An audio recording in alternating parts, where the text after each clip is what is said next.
चलो तो आज से हम लोग पढ़ेंगे, है ना। यस ये पूरे 9 क्लास का पूरा जो है क्रैश कोर्स एक प्रकार का है।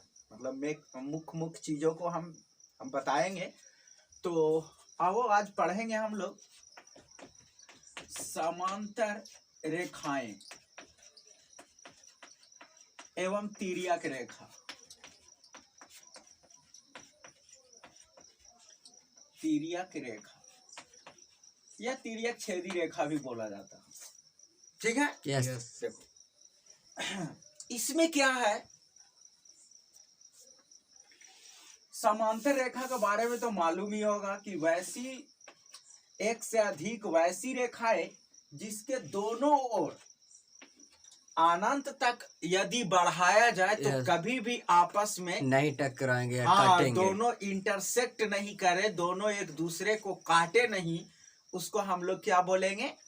अति समांतर रेखा, समांतर रेखाएं, ठीक है ना। यस हाँ, एक से अधिक, कोई जरूरी नहीं 2 गो 3 गो भी समांतर रेखाएं हो सकती है, 4 हो सकता है, 5 हो सकता है, यानी एक से अधिक। अब एगो रहेगा तो कहाँ हम किसके साथ समांतर करेंगे, ये तो पॉसिबल नहीं है। नहीं। अब चलो ठीक है, तो देख लो यहाँ से। तो जब 2 समांतर रेखाएं जैसे एल और एम, ये 2 समांतर रेखाएं, समांतर मतलब इस स्थान पर भी अगर दूरी अगर 4 सेंटीमीटर है तो यहाँ यहाँ यहाँ प्रत्येक बिंदु पर इसको भी अनंत तक बढ़ा दे, इस तरफ भी अनंत तक बढ़ाए, तो हर हाल में सभी जगह पर उसके बीच की दूरी समान हो, यानी कभी भी इंटरसेक्ट ना करे, कभी भी एक दूसरे को नहीं काटे, तो उसको हम बोलेंगे कि क्या है वो समांतर रेखा।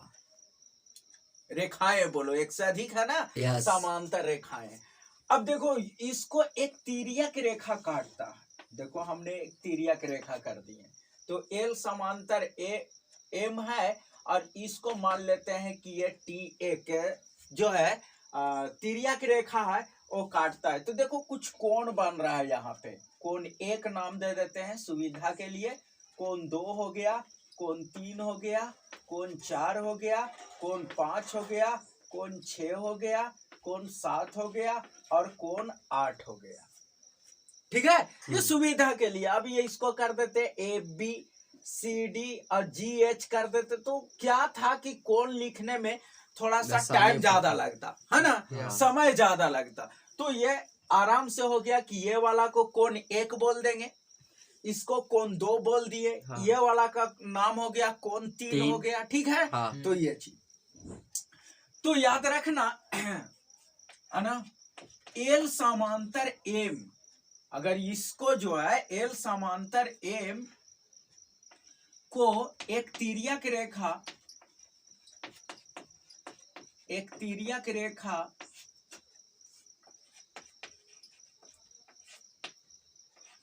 टी प्रतिच्छेद करे, ठीक है ना, या एल समांतर एम को एक तिर्यक रेखा टी काटती है,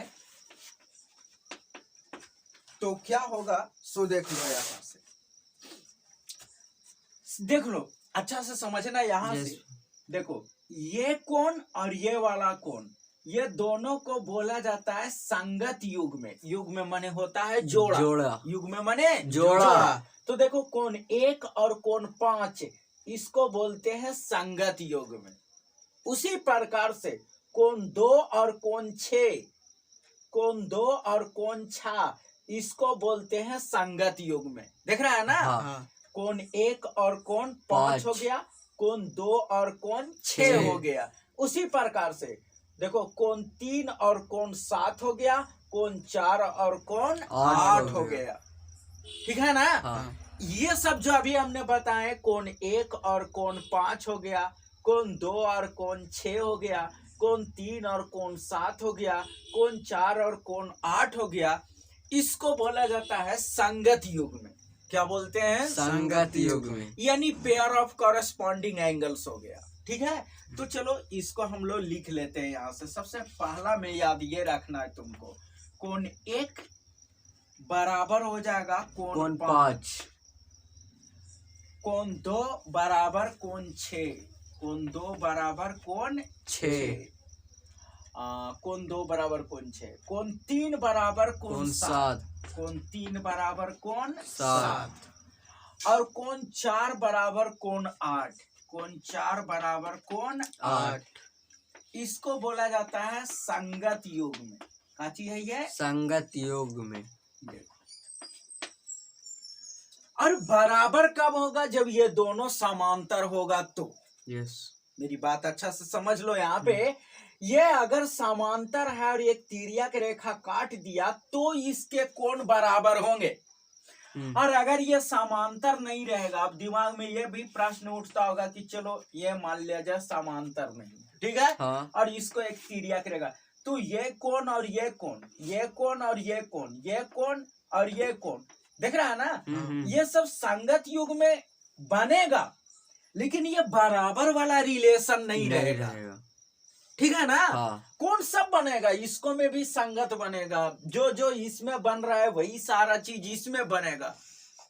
लेकिन प्रॉब्लम ये होगा सिर्फ कि यहाँ पे जब एल समांतर एम है, जब समांतर है, हाँ।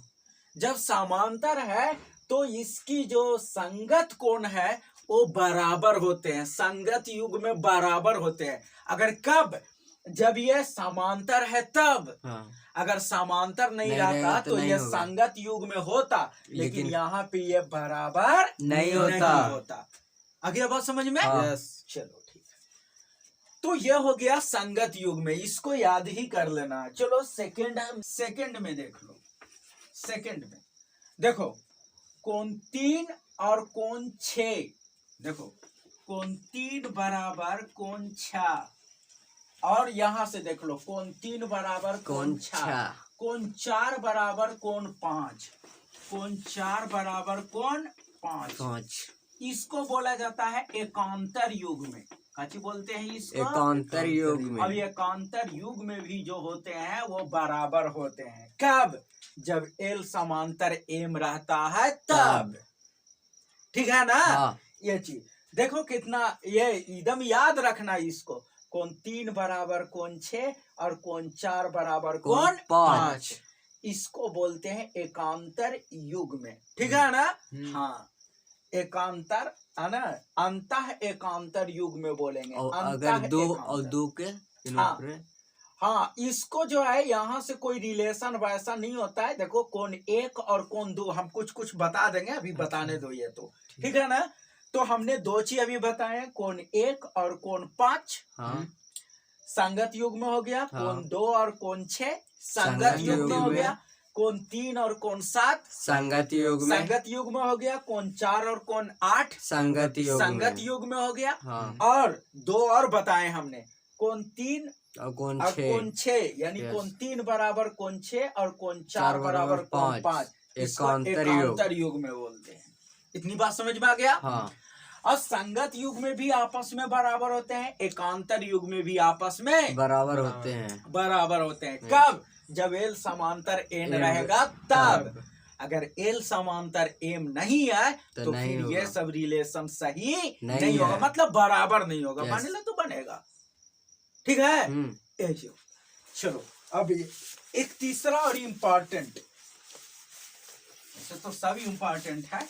अब देखो तीसरा क्या है ना? यस। सुनो, एक ही ओर के अंतः कोणों का योग 180 डिग्री होता है। एक ही ओर के अंतः कोणों का योग, देखो एक ही ओर के अंतः कोणों का योग, एक ही ओर के अंतः कोणों का योग। अब ये देख लो, एक ही ओर के अंतः कोणों का योग क्या हो जाता है, इससे देख लो। कोण 3 प्लस कोण 5, कोण 3 प्लस कोण 5 बराबर कितना हो जाता है? 180 डिग्री। ये रिलेशन है। ठीक है ना? समय रहता प्रूफ करके बताते, लेकिन अब हम लोग क्या है, मेन चीज को संक्षेप में पढ़ रहे हैं। ठीक है? तो बहुत कम चीज, जैसे कम समय में बताना है तो कुछ तो अभी इसी को हमने प्रूफ करते तो फिर टाइम लगता उसमें। तो यह हो गया कोण 3 प्लस कोण 5 बराबर 180 डिग्री। और कोण है ना, कोण 4 प्लस कोण 6, देखो यहाँ से कोण 4 प्लस कोण 6 बराबर कितना हो गया 180 डिग्री। बस इतना रिलेशन याद रखना है कि जब एल समांतर एम रहेगा और उसको एक तिर्यक रेखा काटेगा तो कोण 1 बराबर कोण 5, कोण 2 बराबर कोण 6, कोण 3 बराबर कोण 7, कोण 4 बराबर कोण 8।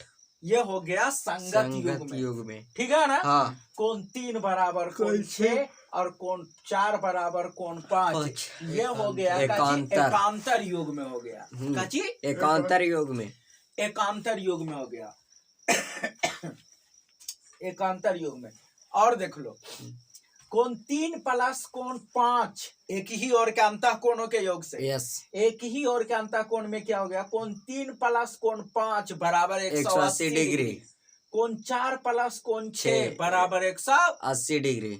समझ में आया। कब जब एल समांतर एम रहेगा तब बार बार हम इस चीज को हम रिपीट कर रहे हैं कि सारा कुछ बनेगा, लेकिन अगर ये समांतर नहीं रहेगा तो ये रिलेशन नहीं आएगा, बराबर नहीं होगा। प्लस में 180 डिग्री जो हो रहा है जोड़ वो नहीं होगा। समझ में आया ना। हाँ तो ये चीज हो गया। इतना चीज तो हम लोग देख लिए, तो ये हो गया। हाँ और कुछ जुड़ी हुई चीज हम बता देते हैं जो पहले पढ़ चुका है। ऐसे ही सुनो, जैसे मान लेते हैं ई रेखा यहाँ पे आकर की स्थित है, तो देखो कोण 1 और कोण 2 ये टोटल 180 डिग्री बनेगा कि ना, सरल रेखीय कोण से। हाँ सरल रेखा है कि ना, तो ये 180 डिग्री बन गया। उसी प्रकार से देखो ई रेखा है और यहाँ पे आकर की जुट रहा है, तो कोण 1 और कोण 3 ये भी पूरा, ये देखो एक सरल रेखा है कि ना, तो 180 डिग्री बनेगा कि ना। उसी प्रकार से इधर भी 180 बन जाएगा। हाँ इसको में भी वही चीज हो जाएगा। यहाँ देख लो ये 180 हो जाएगा और इधर ये 180 हो जाएगा, यहाँ 180 हो जाएगा, यहाँ 180 हो जाएगा। इतनी बात समझ में आया। यस है। हाँ। चलो ये चीज हो गया।